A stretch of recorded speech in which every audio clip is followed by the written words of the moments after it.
Yeah, to be honest, everything's going great, like better than I thought it would have done. The weight's coming off great. The weight, like the weight was the main thing I was stressing about, to be honest, Yeah. because I never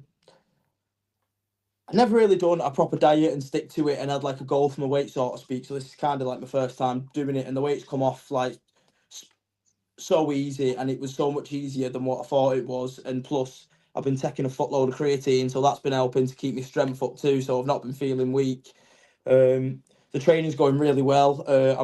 I've been really happy with my spars, to be honest. I think me now compared to where I was at the start of the camp, I'm just so much better. I'm not to toot my own horn, but I'm really chuffed with the effort I've put in with this camp and the and the amount of training I've put into it. But not just with time at the forge. I've put a lot of time into my cardio and my strength and just everything. I've just tried to cover all bases, so to speak, and that's why I think the ultra was so good because it gave me an insight of what I was getting into, and so because because I already had an idea. I just yeah, it's just been all systems go, and I'm just buzzing to get in there now. It's at that point where I just want to get in there and have a good scrap. So yeah, looking forward to it. Not long, fella. A week on Saturday. So you Yeah. say sparring. You say sparring. Do you jump in the Muay Thai sparring with Dan and all this lot as well? Or So do you on a just sat, do the or do you just, um, oh yeah, well it's mixed on Saturday, isn't it, at the Forge?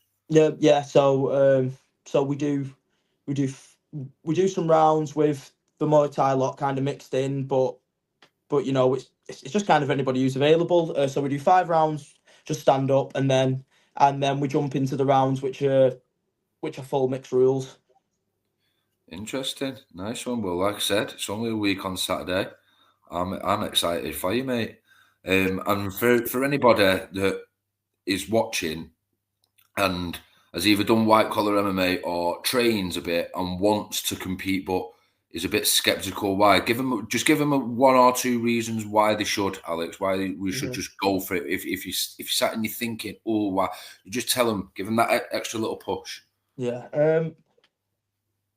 I try. I tried to find a way to explain this to people who know, and I couldn't. And I saw something the other day which summarised it perfectly. It's a Trojan horse for self development. It's a Trojan horse for self development. It betters your life in so many more ways than what you can understand. Like if you're struggling with your mental health and you're not feeling great about yourself, you go and turn up to a jiu-jitsu class and a Thai class, and you do something hard and you come out of it just feeling so much better. But it's not just that in the moment though. It's when you get home, the you don't feel you don't feel bad about your eating because you want to go home and you want to eat something nice, and it improves your sleep. You can't you it it it's improved my life in every way. I feel better when I go to work. I feel better when I come home to my girlfriend and the dog. I feel more active. So everybody's getting the best version of me, so to speak. And combat sports just brings out the best in you. It's a hard sport, but it just I, s- I find it hard to put into words, but it's brought so much joy into my life. I've like it's a sport where you suffer, but the yin, it's like yin and yang. You suffer and you have happiness. Like it's great. I love it. Like yeah, that probably wasn't the most motivational thing in the world. That was probably a load of bloody gibberish. But yeah, I don't know. It just improves your life a lot, and if and just go for it. You don't have to prove anything to anybody. Like no one's gonna. If it's your first time doing anything and you turn up to a class and you're not that great, or you're struggling to throw a kick, or or your technique's not the best, no one's going to look at you and say, haha, look at him. If anything, someone's going to come over and We'll go, help you. oh, are you mate? Yeah, like Yeah. are you mate? Do this instead, it'll help you this way, blah blah blah. And like the sense of community you get from it, I'd probably speak to more lads from training than I probably do from outside of training. I probably speak to more lads who do MMA than lads who don't now. So it's like, so yeah, it just benefits your life in so many different ways, like you and your social skills too, and your and And one of the biggest things is also the killing of the ego, knowing that you're not the absolute dog's bollocks. Every now and again, when you have a session and you get battered a little bit, and you go home and you realise that you're not the dog's bollocks. You need that in your life. You need to be. You need a bit of humility every now and again, I think. And yeah. I don't know. I could talk about it all day. To be honest, I really could. I really could talk about it all day. It sounds like you could write a magazine on reasons why people should get in combat sports. Probably should. I love that energy and I love that passion. Just one more thing before we go. You've covered how your training's gone and stuff. Now, your head coach is a former Cade Warriors world champion. He's just signed with, I'm not revealing the name yet because he will put it out himself. I'm not ruining anything. I'm misplacing trust.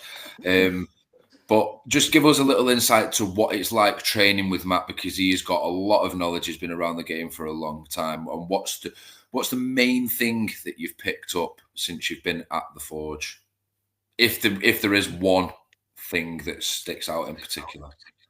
To be honest, it's not one thing. I owe everything to Matt and Dan. I like all of this. I wouldn't be sat here on this podcast if it wasn't for Matt and Dan. I wouldn't be competing next week if it wasn't for Matt and Dan.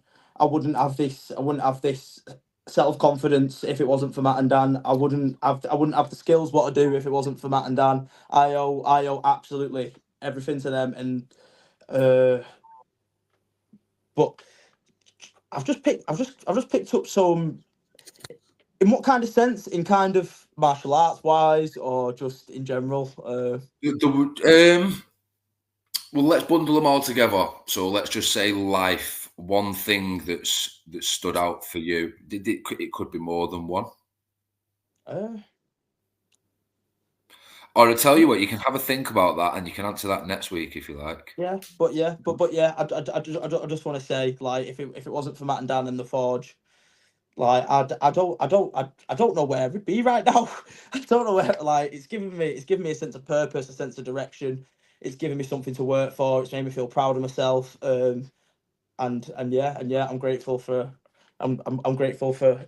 every opportunity what's come my way because I started going to the Forge. So yeah. If you're watching, Matt and Dan, nice one. Thank you. Up the Forge. Up the Forge. Come on. Nathan, you listened to me just absolutely burn Alex's head out for a minute there, or he burnt my head out. However, anybody wants to look at that. Well, have you got anything you want to add, my mate, before we leave it for tonight? No, man, no, that's it really. I think we're excited to see Alex fight. I mean, I won't be able to watch it, but I mean, is there a way to watch it online for anyone that would want to watch it? I think there's going to be. I think there might be a stream, but I'm going to be there, so I'll record it. Yeah, I'll tune in. Let's go. FullForceCombat on Instagram, man. You got to get at that, because I'm sure there's going to be coverage of that, and probably an interview following that. Hopefully, it goes well. For that interview. I'm training hard. Will come win. Will come in because they spelled his name wrong on the poster. If you're watching this, Will, I'm coming for you, boy. You best be working hard, much, because I am. Let's fight. Let's fight.